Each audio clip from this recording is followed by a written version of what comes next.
Since learning about what the Navajo natives believe about the eclipse, I'm not watching.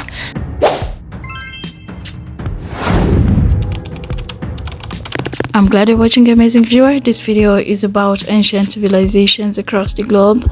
We will be looking at the beliefs that they held in interpreting the solar and lunar. These celestial events were met initially with fear and confusion, often sparkled myth, legend, ritual among the different cultures. So we'll be diving deep into different cultures that I came across on TikTok. And what do you believe?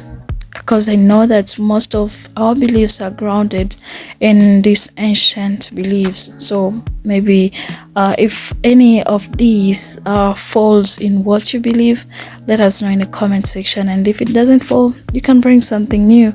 What do you believe about the solar eclipse that is happening right now? What do you think about it? So I'll let you listen to the few stitches that I put together and let you interact. It's important to know, how does the Native American culture hold the solar eclipse in reverence? The solar eclipse, it's any eclipse that we have, either it's a lunar or solar eclipse. It's a very, very sacred event, that it's a very powerful thing to view. So because of that, we tell our children and our people not to be in the presence of that eclipse, or to even take a sneak or be outside, because there are many different things that we cannot do during an eclipse. So because it's a very sacred event and it's very powerful, it does have its repercussions, and it can affect the person either health-wise or mentally, and it can happen down the road, maybe a few years on down the road. It can affect them. What did ancient civilizations believe was happening during an eclipse, and who, as far as we know, is the first person to figure out what was actually going on? So the first historical record of humans documenting an eclipse has been found in Ireland in the year 3340 BCE. Basically, they had these petroglyphs, right? They were like rock carvings. They had these overlapping circular rock carvings that appear to show an eclipse. And we've actually calculated that an eclipse would have occurred at that time, which is wild to me. I don't understand the science of it, how we can figure out exactly when eclipses would have always occurred. I know it's math, but wow. In 1200 BC, we find oracle bones documenting an eclipse in ancient China. Specifically, they have the really cryptic declaration, "The sun has been eaten." Whew. But what did these ancient civilizations think about the eclipse? Well, considering how they understood the world, they believed that the eclipse mostly was a bad omen, right? Because the sun is like the source of life, and the sun becoming blocked and the world going dark, would be interpreted as not a great thing. In ancient China, they interpreted this as celestial dragons who were eating and devouring the sun. According to Choctaw legend, they believed that it was a mischievous black squirrel that was gnawing on the sun. And in both of those instances, we have records that the people believed that they had to be really loud and bang drums to scare those creatures away. So I don't know, maybe that's what I'll be doing tomorrow when I watch the eclipse. It's just a big primal scream. That sounds kind of nice. In West Africa, the Tamari tribe interpreted this as representing feuds on Earth, right? The sun and the moon fighting each other for dominance. And so I guess they would have interpreted this based on kind of warring tribes, or the need for peace or war. I don't know, depending on who's in charge. In multiple civilizations, we see evidence of human sacrifice being tied to the eclipse. Again, a sign of the gods or the universe being angry, right? Blotting out the sun, the entire source of life. And so the need to provide some sort of sacrifice. We see it in the Inca. We also see it in the earliest records that we have in Ireland. Immediately in front of those stone carvings from 3340 BCE, archaeologists had discovered the charred human remains of around 50 people. And so we believe that this was basically a Neolithic example of sacrifice. And again, it coincides, as far as we can tell, with the eclipse. Just to be clear, let's not make any sacrifices to the eclipse. Feel free to yell and bang a drum if you really want to. Follow for part 2. We'll talk about the astronomer, mathematician, and scientist who finally figured out what the heck was actually going on with an eclipse. The total eclipse is a Native American anniversary because when the Haudenosaunee Confederacy created the Great Law of Peace, which declares basic rights and respect for all people, and it's what the United States Constitution is based on. It was done so during a total solar eclipse. Now, not everyone on Turtle Island, aka North America, is going to be able to experience the path of totality. So if you happen to be in this path, you're going to be experiencing a once-in-a-lifetime viewing. And you'll be able to celebrate one of the oldest democracies that is still ongoing today. And according to members of the Haudenosaunee Nation, we look at this eclipse, we look at the solar eclipse as a sign of coming peace and a celebration of the peace that we had established. And I do want to clarify that these beliefs are held by the Haudenosaunee people and not all Native people in general, because we are not a monolith, and other Native nations may view the eclipse as something negative or something we should avoid watching. We have to respect each other's nations. But for the Haudenosaunee people, the solar eclipse is going to be a time of remembrance, celebration, and honoring the Great Law of Peace. Personally, we'll be staying indoors and fasting all day of the eclipse. Not one ancient civilization depicted of the eclipse as a good or positive event. And personally, anything that covers up the sun, I'm not fucking with. I'm already not even a huge fan of the moon in general, especially full moons and all this. I'm not a moon worshiper whatsoever. I don't do moon rituals. I'm on the gazer side of the spectrum, let alone this eclipse, this darkness that's covering the bright holy sun, Son of God. The ancients used to depict it as, the sun and the moon were fighting and that the gods were angry at the humans on earth, worrying that the sun would not return. But the Christ, the Son of God, always returns. The ancients wouldn't eat any of their crops that day. They'd fast the whole day and they'd stay indoors away from the eclipse. So I can bet you that I'm going to be doing the same thing. I'm going to be staying indoors, fasting all day, protecting my energy. While everybody's outside, listening to the internet, listening to the mainstream media, participating in basically an IRL Fortnite event. All I'm saying is protect your energy, protect your peace, and know what you're getting yourself into when staring into the eclipse. You may get traumas and demons and dark spirits attached to you. This is not a light astronomical event. And yes, darkness is just as a part of nature as light. However, I don't personally participate in the dark astronomical events. I am a light being and I speak for the Son of God. I personally did my meditations on it and I asked Source, please provide me with the answers and provide me what I should be doing on this day.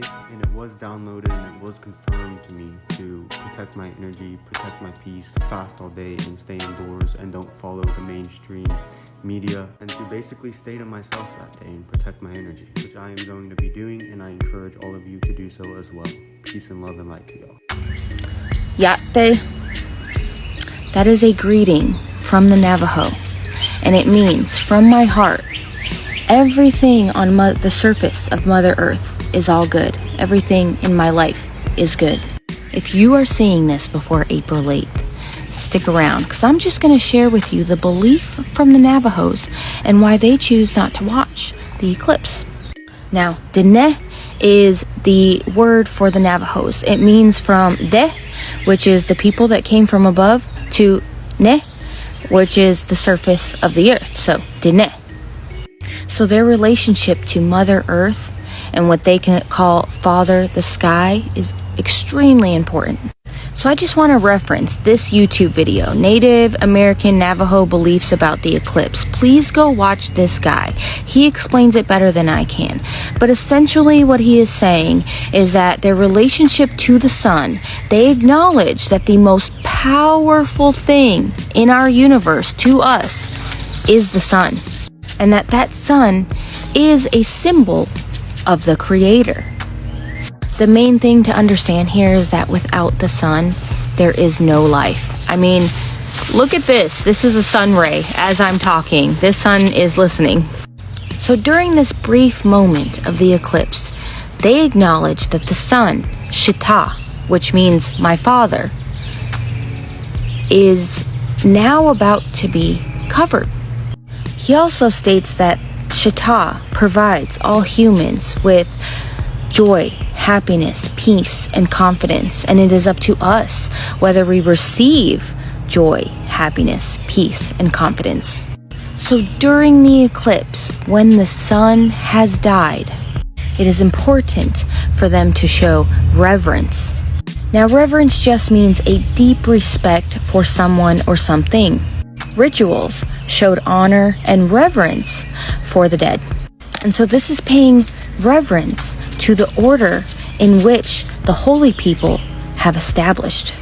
This must occur in order to put everything back in balance and into realignment.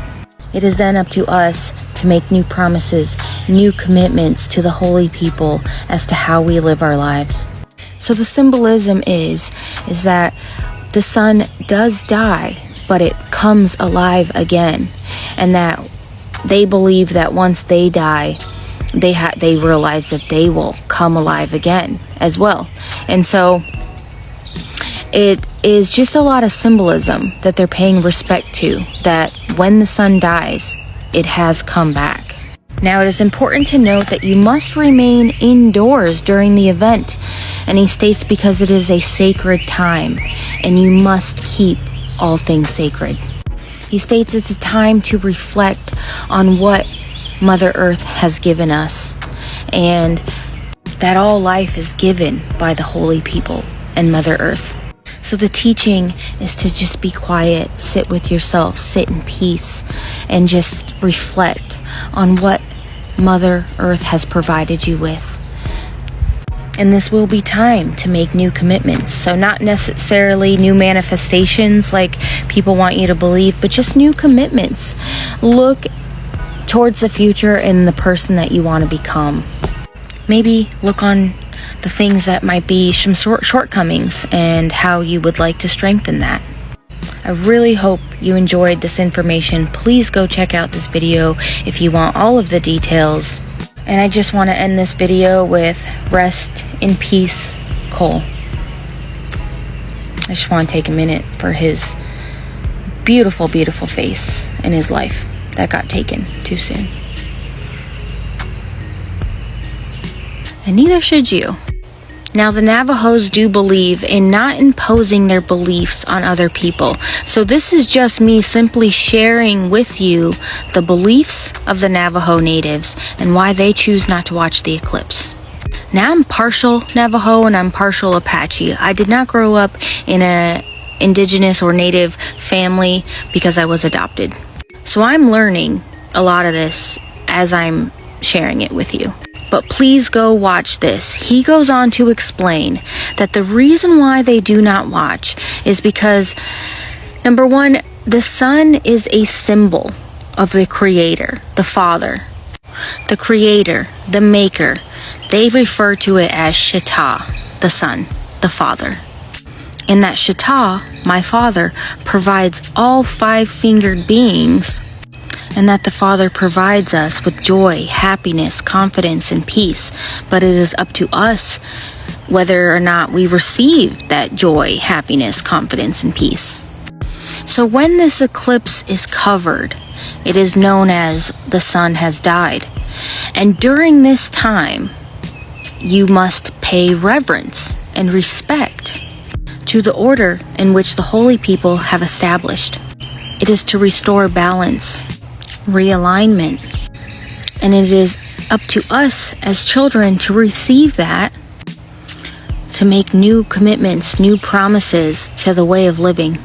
And so once the eclipse actually occurs, it gives us a chance at a new way of life, a new rebirth, a new start.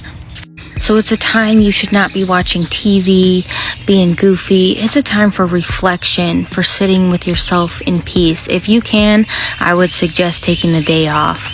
Sitting in your own comfort, in your own harmony, in your own peace, and reflecting and making new promises to yourself.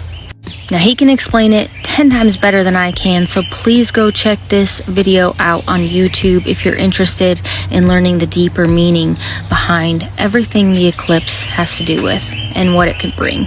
I wouldn't partake in the solar eclipse demonic ritual if I were you. You've heard of the Bohemian Grove, right? Ancient cultures wouldn't dare look at the moon during the eclipse. Some people teach it's where the most demonic and tortured souls. And very few people can actually astral travel. Stop partaking in all these holidays and these events that the masses do. You have no idea why you're doing it. I also recommend fasting and meditating indoors. That's where I'll be, so these energies don't influence you. So you're gonna watch this solar eclipse, or you're gonna be indoors where I'm gonna be meditating so we can battle this darkness together. Wake up! I still love you.